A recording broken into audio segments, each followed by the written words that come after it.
咁啊，今日有一個新嘅嘗試啦，亦都非常符合等陣呢個手錶牌子嘅一個發佈會主題。咁就今日係一個星期日啦，喺電車路中環大街呢一度。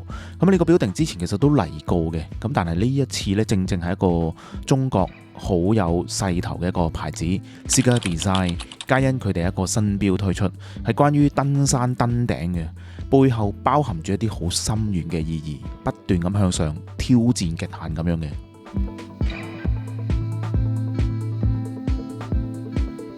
而呢一個呢，亦都唔係一個平常嘅發佈會啦，對我嚟講係一個幾大嘅挑戰，因為我要做 MC。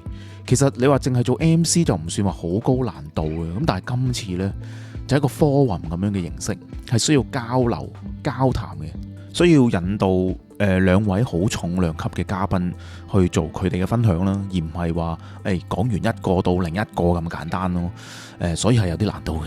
第一位嘉賓其實就係阿張建文先生啦，Sika Design 嘅創辦人以及總設計師，喺中國嘅設計界入邊呢，有舉足輕重嘅地位。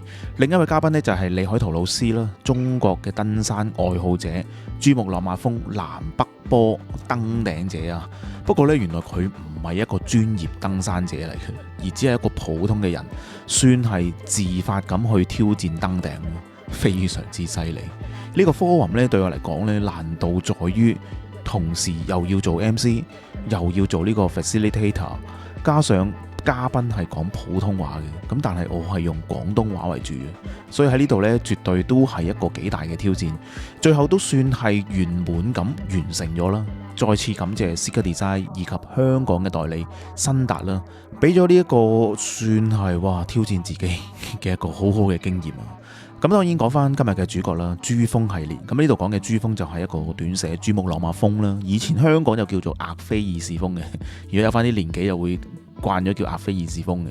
總之就係全世界最高嘅山峰啦，8848.68米高。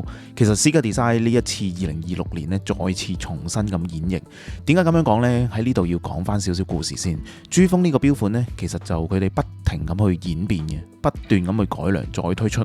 點解咁講呢？早喺2023年嘅時候呢，為咗致敬人類喺1953年第一次登頂嘅70週年，推出咗第一款珠峰限定嘅錶，係一個中置嘅陀飛輪手錶。咁個錶針上邊呢，有4支國旗，向翻4個登山者所屬嘅國家致敬嘅。登頂啦，即意思係即係有4個國家嘅人登頂到啦，非常之有意義啦。2年後嘅2025年啊，正值係中國人首次1960年啦登頂65週年啊，即係中國人就去到1960年啦就可以登頂啦。咁啊特製咗一隻紀念錶，俾咗阿李海濤老師戴上咗去嘅，並成功喺呢個珠峰嘅北坡登頂嘅。雖然就唔似 Omega 嘅 Moonwatch 可以登月咁誇張啦，咁但係 Sika Design 嘅手錶起碼都叫做登上咗地球之最啊！經歷咗一個低溫以及極端嘅情況，都算係一個壯舉嚟㗎啦。咁2025年嘅呢一隻特別版啦，就喺錶盤上邊咧致敬咗中國登山者第一次登頂嘅一個歷史一刻，就係以一個人梯嘅概念啊。咩意思呢？就係令到其他成員去完成啊。咁啊4位登頂者之中啦，即係其實有4位去到最尾個階段啦，有一位呢，其實就犧牲咗自己，令到其他3個人呢可以完成登頂啊，製造咗呢個歷史嘅時刻。咁啊放心啦，呢度講嘅犧牲呢，就唔係話犧牲咗自己嘅性命嘅，而係借助自己嘅身體啦。咁等其他人呢，可能可以踩上你個膊頭度啊，咁啊做出一個登頂呢一個動作。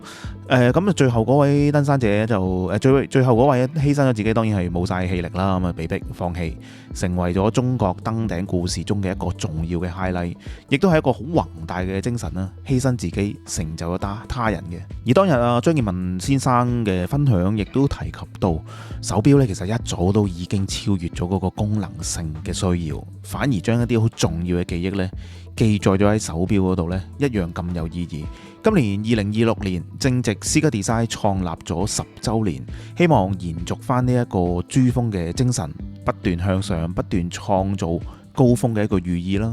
所以就改良咗呢隻錶，再次推出，不斷咁挑戰更加之好。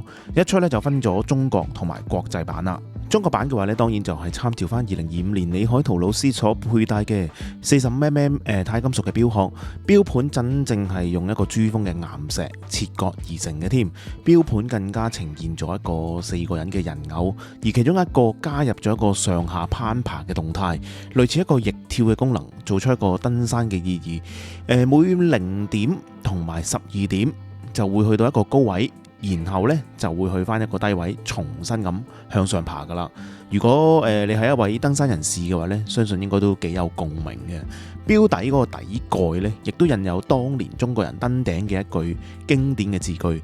錶帶亦都有唔少嘅 details 嘅位嘅，成隻錶 Sika Design 都散發住一種珠峰嘅意念。因為咧就唔係每個人咧都有機會登頂啊、登山啊，咁但係珠峰呢個精神呢，係日常中都要堅持嘅，不斷向上挑戰高度嘅一個精神。依家透過手錶啦記錄落嚟，戴喺手腕上邊，時刻作為一個提醒，非常之特別，有心思嘅一個創作。而呢隻中國版嘅話呢，就只係得中國境內有得發售嘅啫，咁所以亦都選擇咗喺香港作為一個發佈嘅地點啦。另外國際版變化就少啲，主要係2023年中置陀飛輪嗰個版本再做一個改良。case 嘅話呢就細咗少少啦，亦都薄咗少少啦。不過指針呢就冇咗4個嗰個旗噶啦。國際版嘅話呢就全球都有得賣嘅。而當日當然有唔少得其他Sika Design 都值得大家留意，一定唔少得原版嘅 Blue Planet 錶底呢都已經印咗 GPHG 獲獎嘅一啲資料啦。然後亦都原來都演變咗好多唔同嘅版本嘅，例如黑陶瓷啊、白陶瓷，甚至乎同 Watch the World嘅一個特別版，又有一個幾高貴嘅配色嘅。希望 Watch Catalog 有朝一日咧都可以同一啲牌子做一啲特別版啦。不過我留意到新版本嘅 Blue Planet 咧，佢個機芯嘅佈局咧都用咗一個 SW200 嘅機芯，而原來仲出咗個月球嘅版本添，更加有呢個 Label Loa 嘅，因為 Loa 咧法文嚟好似係嘅一個黑洞版本添。我幾年前咧其實都介紹過2集Sika Design 嘅啦，有興趣亦都可以重溫翻，不過都係啲幾舊嘅片。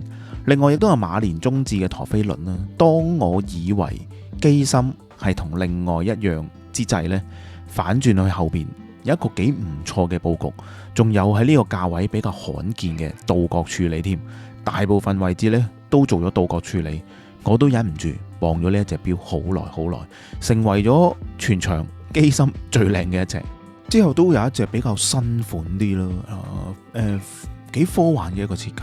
呢度嘅成支針呢都係分針嚟，時針呢就係呢裏面嗰個圓形嗰個轉盤啦。雖然只係一個 Miyota 9015機芯去改，但係價錢都相對親民，就可以玩到呢類型嘅科幻味道嘅手錶啦。我自己都有啲心動嘅呢一隻，因為我自己都未有呢類型嘅收藏，因為本身科幻嘅啲錶好貴好貴。咁啊，慶幸依家啲錶廠咧已經將一啲通用嘅機芯咧都可以做到魔改咁，改到出神入化，亦都唔需要話太過高昂嘅價錢啦。最後一隻鏤空款式啦，叫做 Hunter。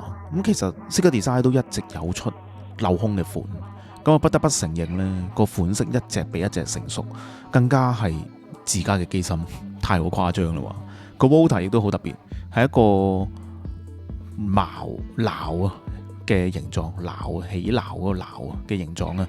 個鏤空錶嚟講，其實就真係好難做得靚。但係老實講，唔少瑞士入門嘅牌子嘅鏤空錶咧都不堪入目嘅。反而呢一隻呢，其實個定價都係講緊港幣4000蚊左右。咁我諗呢個價錢有咁樣嘅質素，起碼都係一個幾原創嘅設計。我就覺得呢真係超額完成噶啦，冇咩地方可以投訴。唯獨就係呢類太過 muscular 嘅風格呢，就真係唔係人人中意。如果咁啱你係中意呢個 style 嘅話呢，都真係性價比爆燈之作噶啦。而發佈會當日嘅精華呢，我諗都有唔少其他嘅媒體都有發佈，例如可以留意翻LabW 國潮嘅 Facebook page 啦。咁我嘅分享呢，就大概去到呢度先。不得不佩服中國製錶嘅技術一日千里。反而我睇到一個 trend 就係呢，亦都係公開嘅事實噶啦。瑞士錶近5-6年嘅銷售呢，已經明顯咁下滑，但反而中國嘅牌子呢，好似雨後春筍咁樣，越嚟越多呢，就唔係一個重點，而係越嚟越 wow 到我哋先至係緊要。加上張劍文先生都講咗一個好重要嘅 point 啦，瑞士鐘錶都已經係一個比較難再有突破點。我自己嘅睇法就係瑞士老牌子啦，特別是呢太多包袱啊，唔係所有新嘅 idea 咧都咁容易執行。反而中國牌子就冇太多嘅包袱，做就做咯，又唔需要向咩股東啊，又唔需要向咩家族式嘅企業交代翻。經過佐敦嘅裕華國貨喺地下嘅 Lab W 國潮呢，就可以攞上手慢慢去了解。Sigma Design 絕對係一個令大家標迷期待嘅中國牌子，因為創辦人呢本身係一個產品嘅設計師，而佢唔係做鐘錶業嘅，反而咁樣我覺得更加之有火花，更加可以做一啲不一樣嘅嘢出嚟。希望你中意今集嘅內容，記得俾個 like， 留言發表一下意見。如果大家有留過言呢，都會發現我基本上所有大部分嘅留言呢，我都會回覆嘅。謹記我仲係一個人嘅團隊嚟嘅，回覆留言都係我嘅本人㗎。記得留言交流多啲啦，我哋下一集再見，拜拜。